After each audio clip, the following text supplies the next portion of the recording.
بسم اللہ الرحمن الرحیم۔ السلام علیکم ورحمۃ اللہ۔ 26 نومبر والے دن ڈی چوک کے اوپر جو اتنا بڑا سانحہ رونما ہوا ہے اور حکومت اور اسٹیبلشمنٹ نے مل کر دونوں دیکھیں، اس میں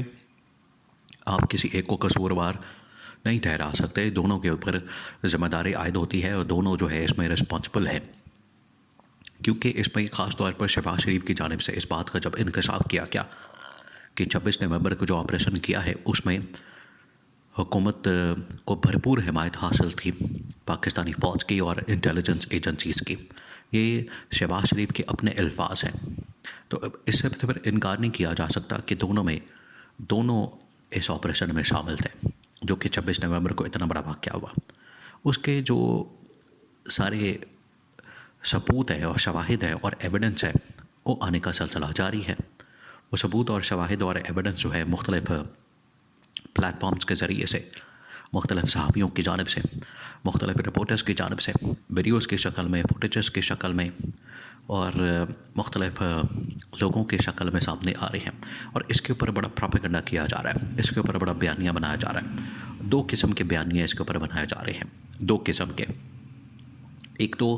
حکومت اور اسٹیبلشمنٹ کی جانب سے، یا حکومت آپ سیدھا کہہ لیں، حکومت اور اسٹیبلشمنٹ جب بات ہوتی ہے حکومت کی تو اس میں اسٹیبلشمنٹ شامل ہوتی ہے، انڈرسٹوڈ سی بات ہے۔ اب حکومت کی جانب سے جو اس کے اوپر بیانیہ بنایا جا رہا ہے وہ یہ کہ کسی طرح سے اس کے اوپر مٹی ڈالی جائے، اس کو انڈر دا کارپٹ پھینکا جائے، اور کسی کو کانو کان بھی خبر نہ ہو کہ اس قسم کا کوئی واقعہ رونما ہوا ہے، اس قسم کی کوئی چیز ہوئی ہے یا اس قسم کا کوئی معاملہ ہوا ہے۔ یہ اب چاہتے ہیں کہ اس کو مکمل طور پر دبا دیا جائے اور مکمل طور پر ختم کر دیا جائے۔ یہ تو ہے حکومت کی سائٹ کا بیانیہ، جبکہ انڈیپینڈنٹ اور پی ٹی آئی کا جو بیانیہ ہے وہ سیم ہے، اس کے اندر سملیرٹی پائی جاتی ہے۔ حکومت کے بالکل اپوزٹ بیانیہ پی ٹی آئی اور انڈیپینڈنٹ لوگوں کا ہے۔ ایک تو چلے بات سمجھ آتی ہے کہ پی ٹی آئی اس میں کیونکہ وکٹم ہے، پی ٹی آئی اس میں متاثرہ فریق ہے، متاثرہ پارٹی ہے، تو وہ تو اس میں اپنا شور مچائے گی، واویلا کرے گی اور رونا دھونا کرے گی، یہ بات تو سمجھ آتی ہے۔ لیکن اگر انڈیپینڈنٹ جرنلسٹ، انڈیپینڈنٹ جو انفارمیشن کے سورسز ہیں یا انڈیپینڈنٹ جو لوگ ہیں، اگر وہ بھی اس واقعے کے اوپر بات کریں اور اس سانحے کے اوپر بات کریں اور وہ لوگ یہ بات کریں کہ واقعی میں اتنا بڑا سانحہ ہوا ہے جس میں سیدھی گولیاں چلائی گئی ہیں، لوگوں کو فائر مارا گیا ہے، لوگوں کے اوپر گولیاں چلائی گئی ہیں، تو پھر اسے انکار نہیں کیا جا سکتا، آپ اس کو رول آؤٹ نہیں کر سکتے۔ اب سیدھی گولیاں جو چلائی گئی ہیں، سیدھے جو معاملات ہوئے ہیں، اس کے اوپر انڈیپینڈنٹ جرنلسٹ یا انڈیپینڈنٹ جتنی آرگنائزیشن کام کرتی ہے انہوں نے کھل کر بتا دیا ہے کہ کم از کم اس میں 150-200 کے قریب اموات واقع ہوئی ہیں، 150-200 کے قریب شہادتیں ہوئی ہیں اور لوگوں کو مارا گیا ہے۔ اب دونوں میں جو فرق نظر آ رہا ہے، اس کا کمپیریزن اس وقت سوشل میڈیا سے لے کر ڈیجیٹل میڈیا سے لے کے مین اسٹریم میڈیا اور خاص طور پر انٹرنیشنل میڈیا کے اندر کیا جا رہا ہے۔ جو حکومت کا موقف ہے اور جو ادھر سے انڈیپینڈنٹ موقف ہے یا پی ٹی آئی کا موقف ہے، اب اس میں پی ٹی آئی کو خاص طور پر یہ کام کرنے کی ضرورت ہے، پی ٹی آئی کو اس حوالے سے توجہ دینے کی ضرورت ہے۔ اب دیکھیں 6-7 دن تو ہو چکے ہیں، دسمبر آ چکا ہے، یہ نومبر کے اینڈ کے دنوں کے اندر یہ واقعہ رونما ہوا۔ 26 نومبر کی بات ہے، 24 نومبر کو احتجاجی کال آتی ہے اور 26 نومبر کو یہ ڈی چوک کے اوپر پہنچتے ہیں، تو پھر اس کے بعد سیدھے فائر مارے جاتے ہیں، سیدھی گولیاں چلائی جاتی ہیں۔ اس حوالے سے جتنے ٹاپ کے جرنلسٹ ہیں انہوں نے اس کے اوپر کھل کر بات کی ہے، حامد میر سے لے کر متی اللہ جان تک، نجم سیٹھی سے لے کر طلعت تک، تمام کے تمام یہ وہ جرنلسٹ ہیں جو کہ پی ٹی آئی کی سائڈ نہیں لیتے، عمران خان کی سائڈ نہیں لیتے، عمران خان کے ساتھ کھڑے نہیں ہوتے، یہ ہمیشہ سے نون لیگ اور پیپلز پارٹی کے ساتھ کھڑے ہوتے ہیں، لیکن اس واقعے اور سانحے کے اوپر وہ بھی کھل کر بات کر رہے ہیں اور اس واقعے اور سانحے کی کھل کر مذمت بھی کر رہے ہیں، اور جو اصل حقائق ہیں، اصل بات یہ ہے کہ جو حقائق ہیں وہ کھل کر سامنے لا رہے ہیں، ان کی جانب سے تو بات کی گئی۔ اس میں اب 1-2 صحافیوں کو ٹارگٹ کیا گیا، نشانہ بنایا گیا، جنہوں نے خاص طور پر ان حقائق کو پبلش کرنے کی کوشش کی، ہائی لائٹ کرنے کی کوشش کی اور ان حقائق کو عالمی سطح کے اوپر اجاگر کرنے کی کوشش کی۔ اس میں ایک تو متی اللہ جان ایک لاہور سے صحافی ہیں، شاکر امان، ان کو اٹھا لیا گیا،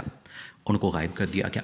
اب ان کو اٹھانے کا یا غائب کرنے کا مقصد کیا ہے؟ مقصد یہ ہے کہ یہ والا حقائق کسی طرح سے عوام کے سامنے نہ آ سکے۔ اب عوام کے سامنے لانے والے مختلف سورسز ہیں، آپ ان کے اوپر پریشر نہیں ڈال سکتے۔ جس طرح سے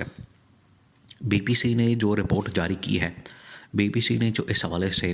رپورٹنگ کی ہے، اور رپورٹنگ کر کے نہ صرف انہوں نے پمز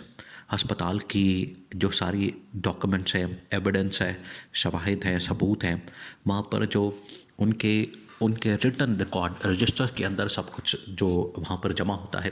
رجسٹر کے اندر لکھا جاتا ہے، وہ ریٹن ریکارڈ جو ہے وہ سارا موجود ہے۔ اس کی تحقیقات کرنے کے بعد انہوں نے باقاعدہ اس کی ایک ڈاکومنٹری بنا کے وہ ریلیز کی، تو اس کے اندر سارے حقائق موجود ہیں، اسے انکار نہیں کیا جا سکتا۔ اور ایسے خوفناک قسم کے انکشافات ہیں، اس قسم کے وہاں پر حقائق سامنے آئے ہیں، جس سے یہ ثابت ہوتا ہے کہ عمران خان کی اس کال کے اوپر، عمران خان کے مظاہرین کے اوپر، عمران خان کے لوگوں کے اوپر سیدھی گولیاں چلا کے نہتے لوگوں کو، معصوم لوگوں کو، بے گناہ احتجاج کرنے والے لوگوں کو سیدھی گولیاں مار کے شہید کیا گیا۔ اور یہ تمام ایویڈنس جو ہے وہ اب ڈاکومنٹری کی شکل میں سامنے آ چکے ہیں، اور ان ڈاکومنٹریز کے اندر تمام کے تمام شواہد، ثبوت، بیانات ڈاکٹرز کے سب کچھ بیان کر دیا گیا ہے۔